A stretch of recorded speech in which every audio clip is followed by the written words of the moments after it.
About 2 years ago, I had done a telecast in which we had just done clinical mathematics of Pakistan's fiscal situation and then taken it forward as a projection to when they would hit 0 day. 0 day means when the company without foreign bailout would go bankrupt. Something psychologically damaging happened to Pakistan just a few days ago in a historic loss to the Afghan team in the Cricket World Cup. That psychological defeat is reflecting across the board in a country that is fast heading into the situation of a failed state. Case in point today is Pakistan's flagship carrier, PIA, Pakistan International Airlines. Many of discerning viewers would remember that the PIA and the pilots that were flying these aircraft, the vast majority of them never graduated an authentic flight school, which means that on fake pilot licenses and farzi degrees, they were flying thousands of people every year, until this was busted by the Europeans. And as we speak, in October 2023, most of Pakistan's pilots, its flights, still can't operate in Europe and in the UK because of that scandal. Over the course of the past 10 days, the airline has had to cancel 300 flights, almost its entire schedule, leaving, of course, whoever was traveling by Pakistani Airlines in the past few days stranded at airports and with no easy alternatives. The reason for this is a fuel crisis. Now, there is no global fuel crisis. In fact, with sanctions easing on Venezuela and other places, increasing output, oil has been stable and on a downward trend. But there's a fuel crisis in Pakistan because you need foreign exchange to purchase fuel contracts, and that foreign exchange has disappeared. There have been bailouts from the Chinese, there have been bailouts from the Saudis, there have been bailouts from the IMF. Those bailouts barely cover interest payments, preventing Pakistan's state, its exchequer, from going into a global debt default, which means economic oblivion. Amid the economic crisis, there's high inflation. And I don't even need to mention what's happening in Khyber Pakhtunkhwa and a state of civil war in various regions. And in this context, the political crisis is not resolved. You still have a government in Pakistan which is not led by any of the main people who would have thought they would be in government. Imran Khan is in and out of jail. Nawaz Sharif has come back from a self-imposed exile. So you're seeing oblivion. And the oblivion, ladies and gentlemen, to put into context, is so bad that Bangladesh, the former East Pakistan, has now an economy, a GDP, much larger than Pakistan's. Bangladesh is 31 in the world. I think Pakistan is 41, 42 in the world, behind Iran. By this time next year, or maybe in 18 months, India will be the world's third largest GDP. We'll be north of, or at least close to, $5 trillion. Which means our GDP will be the size, 20 times the size of Pakistan, 20x the size of Pakistan. Now, the question you have to ask yourselves is the future bright? Is this a temporary blip, or and things are going to get better? Where is the light at the end of the tunnel if you're an ordinary Pakistani? The people who are the rich have already fled to UAE, Macau, Hong Kong, London, the US.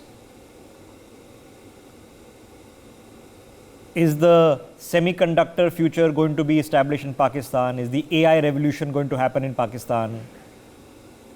What's going to happen? Quantum computing, space technology. Do you see any of these future industries developing in Pakistan? The answer is no.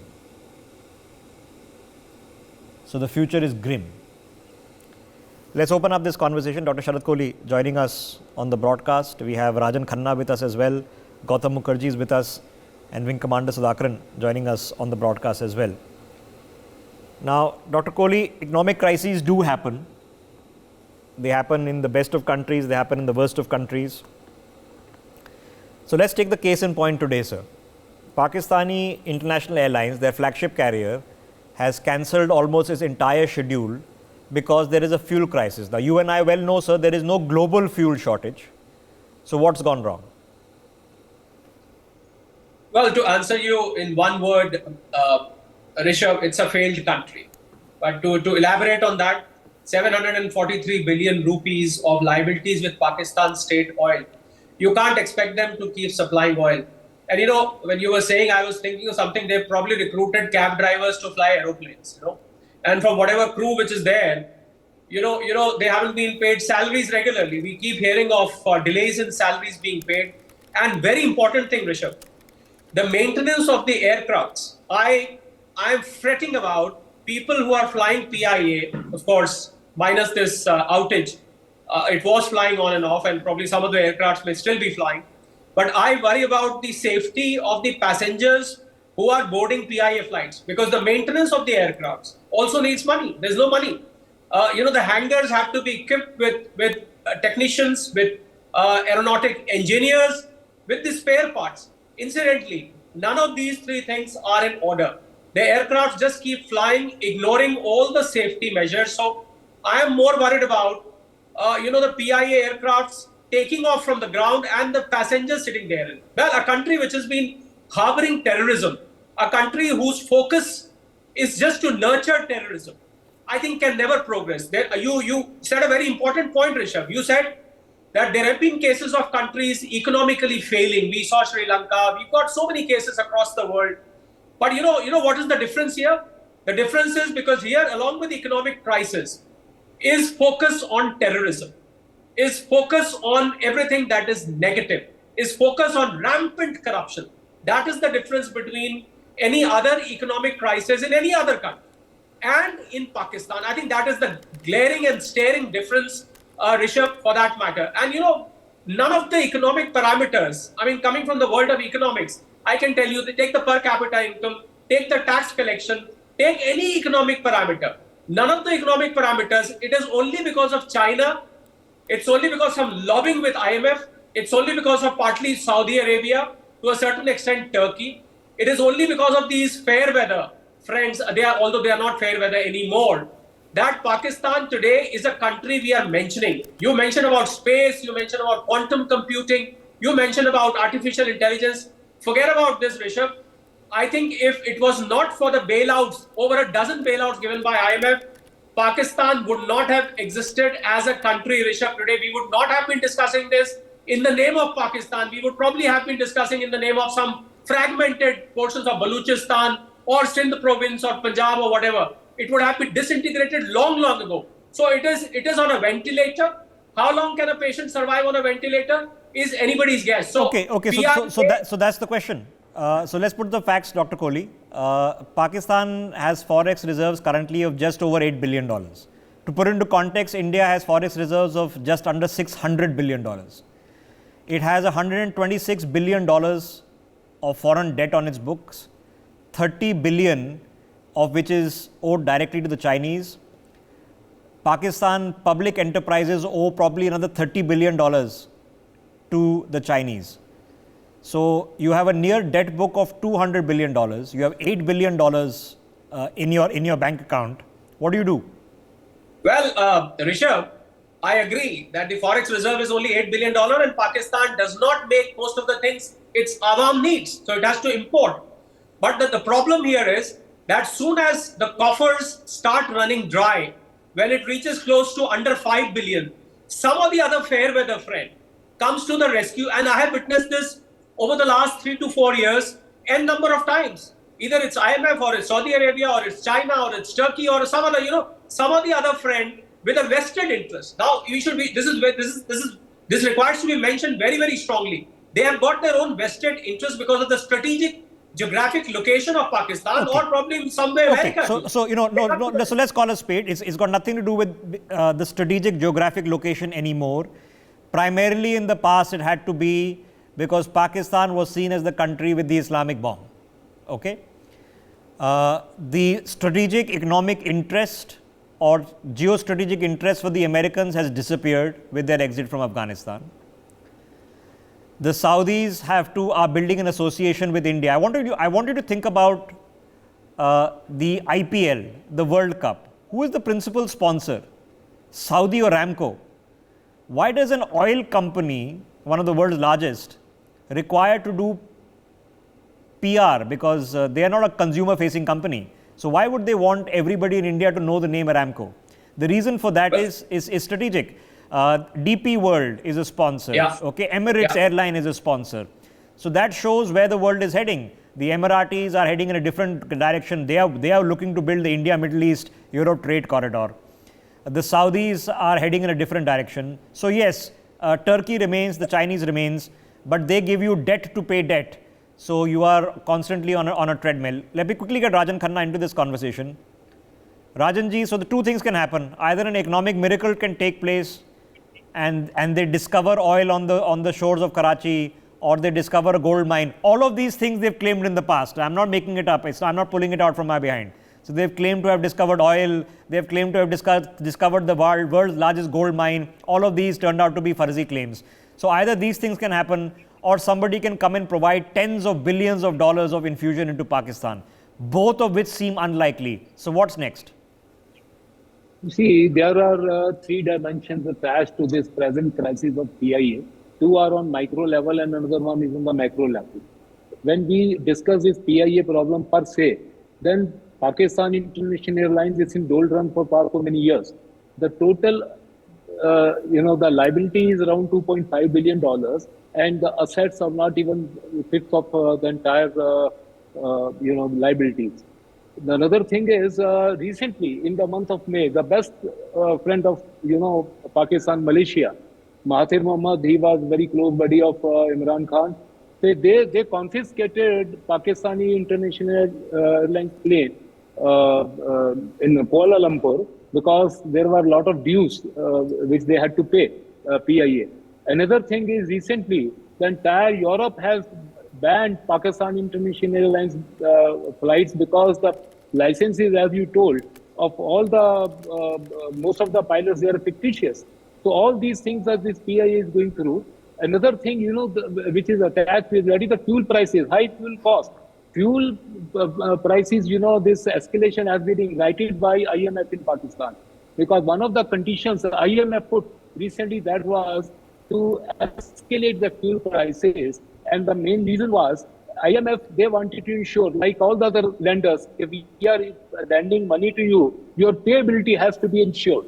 Okay, how will you pay it back? Unless you have proper tax collection within your boundaries of your country, you will not be able to pay our money back. So they had put that clause. And now see how Pakistan has defied, clandestinely IMF dictates. They have allowed petroleum smuggling from across the Iran border. There is more petroleum, coming to Pakistan, western parts of Punjab and southern parts of Punjab, Sindh and Balochistan from Iran, which is basically openly being allowed by the Pakistani Army Lieutenant General who's been Corps Commander there. So now that is one dimension of the fuel. Another thing is, one dimension is, look, today they might be having foreign reserves of around $8 billion. But tomorrow they are going to exhaust because the interest what they have to pay back to IMF this year itself, that will completely eat up Pakistani reserves.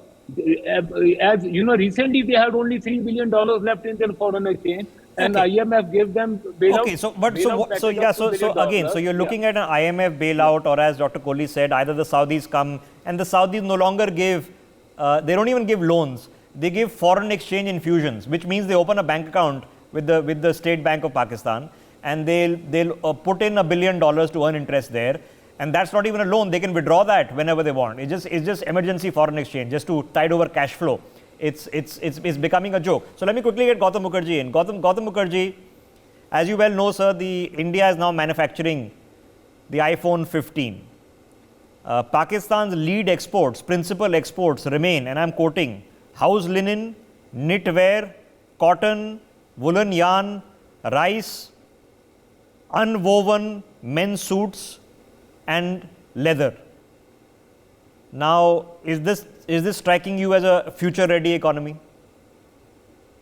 I think all of these things, from what I read, are also not operating because they don't have electricity to run the factories and they don't have fuel to run the vehicles.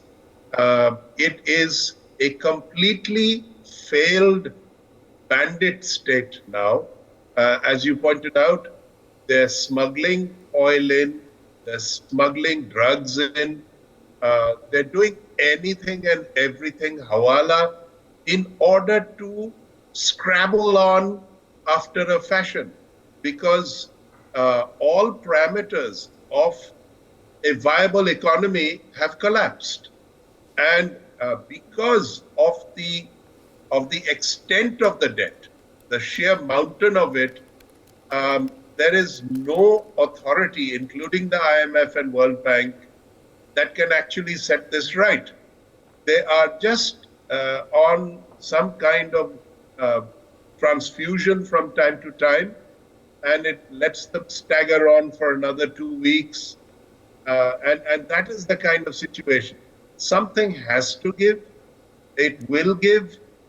What shape it will take, we will have to wait and see. Okay, and when it gives, what happens? Because I frankly do not see a large-scale bailout. You'll get something to tide over for another 3 months. You'll get something to tide over another 3 months, and that can go on for a few years. But structural change doesn't seem to be happening. Wing Commander Sudhakaran, so the question then begins is, the strategic interest, as Sharad Kohli pointed out, somebody then comes up with a check and bails them out. Now, the Chinese have pumped in at least $60 billion. As we speak, in Balochistan, in POK, Chinese engineers are being attacked, they're being killed. There is popular outrage against the Chinese nationals within the country. So they're in a soup.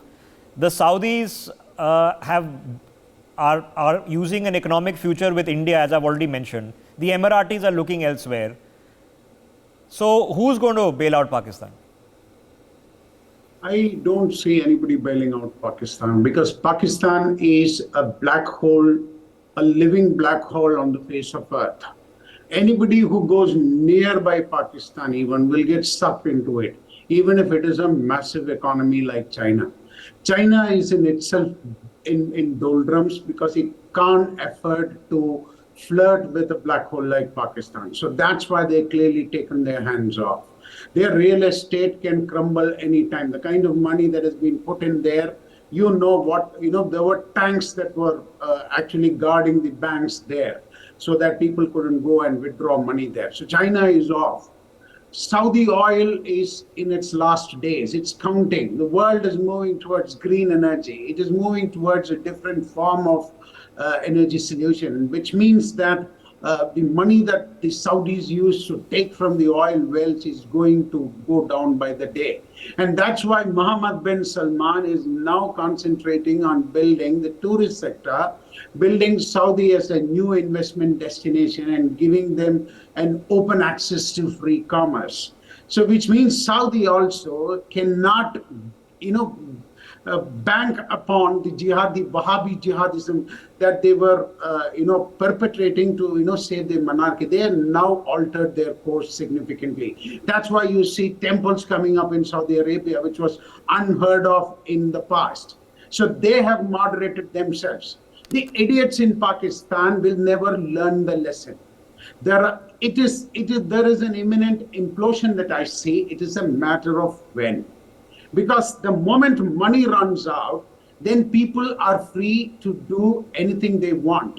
That is why if you see RNAW has been more successful in taking out all the extremists, because if Pakistan didn't want to hold them accountable in the court of law, we can do their jobs with their own people. And their people are up for sales today. It is not the common man who is up for sale, their government is up for sale. Okay. And even the military is up for sales. So I see an impending explosion of the state. Okay. So, it's just a matter of months. So let's look at the last blow, Dr. Kohli. If you remember very recently, which was in August, because Pakistan celebrates its day, Independence Day, one day before ours, and all these people had gathered in Dubai, waiting for the Pakistani colors to come on the Burj Khalifa, and they never did. And then, they were outraged that ye hamari auqat reh gayi hai. We've seen several ministers in the Middle East, including in the Emirates, being very critical of the quality of Pakistani workers operating in the state, accusing them of criminality, basically discouraging their entry into the UAE. So the next core point is remittances, because the Pakistani economy is crucially dependent upon the foreign exchange. Sharad ji, remittances into Pakistan globally have already fallen almost 12% this year, from about $31 billion to about $27 billion. And with the, I just gave you the UAE example, which is a principal port for the Pakistani diaspora, it's going to look worse. So once this last straw hits the camel's back, what happens? Well, the diaspora of Pakistan, they have their families out there, and most of them are either into driving cabs or they are into construction business. Most of them, I would say, I don't mean any disrespect to any profession, but most of them are in blue-collar jobs, Rishabh. So the remittances may add up to a lot of amount, but if you see the per capita remittance, that is the per person remittance, it's a very, very tiny amount. And now, they don't want to. Earlier, I met a few Pakistanis in Dubai, a few months ago. I spoke to them, and they told me that we used to send a lot of money earlier back home because some of it was being used by their family for making both the ends meet, and some of the money was going into the bank accounts because of the high interest rates that Pakistani has. I was joking with a friend of mine that you can go and invest in Pakistan, you'll get over 20% on your 1-year FD. Well, God forbid what happens to the principal amount, but at least you'll get 20%.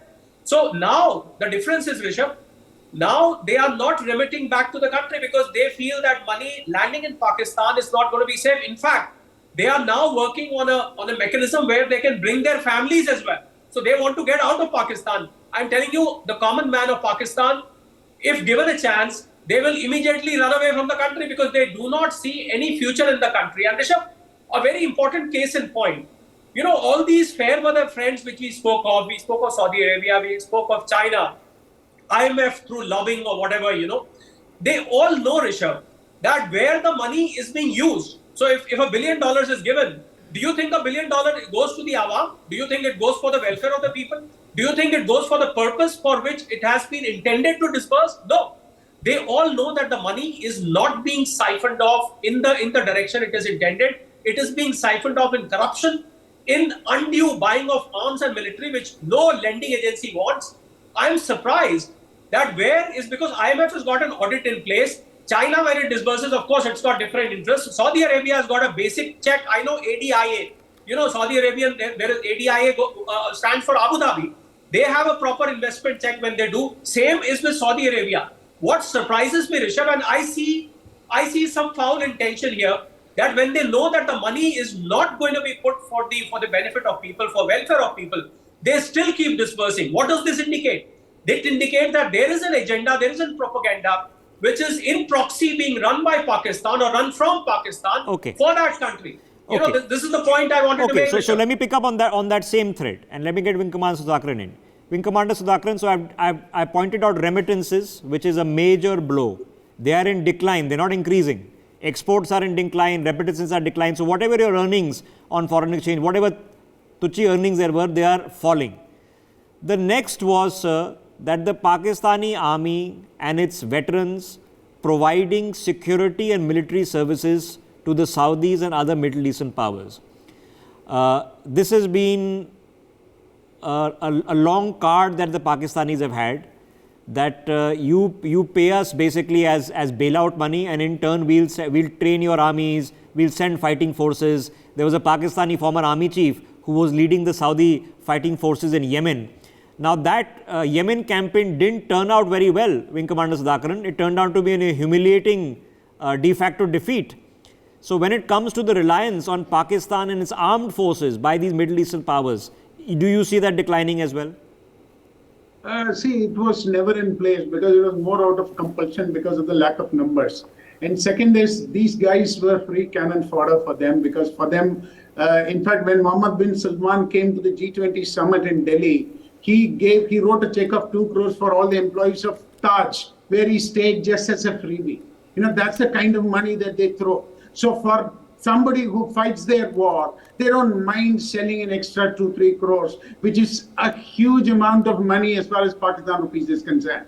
So we need not see a great level of professionalism, which is why these people are being hired. These people are being hired because of their brotherhood, because of the fraternity, the Islamic fraternity that they come from, and then they don't trust anybody else outside the fraternity. But having said that, they know. But if they had an iota, a bit of professionalism inside them, they would have done far better in the 3 wars they fought with India. So they know what kind of planning they can do, how good they are professionally, and what can they be banked upon. Coming to the fact that the remittances are dropping, it is dropping because any money which gets converted into Pakistan rupee is on a free fall.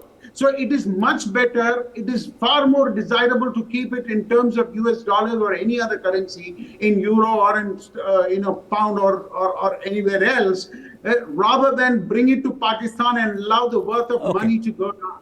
That is one significant reason. The second is, there is no value for money there. And third is, there is no assurance and security. Even if you send money there, there is no guarantee that it will remain safe in your family's hands. So that is why most of these guys are saving it for better days, because they don't know when this country is going to break up. And they're going to have to flee.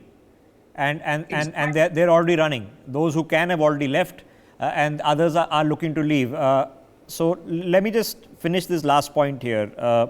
Gautam Mukherjee, you'll probably be aware, sir, that I think it was 5 or 6 years ago, that this former Pakistani army chief, General Raheel Sharif, was brought in by the Saudis, and they said that they're going to create a Muslim NATO.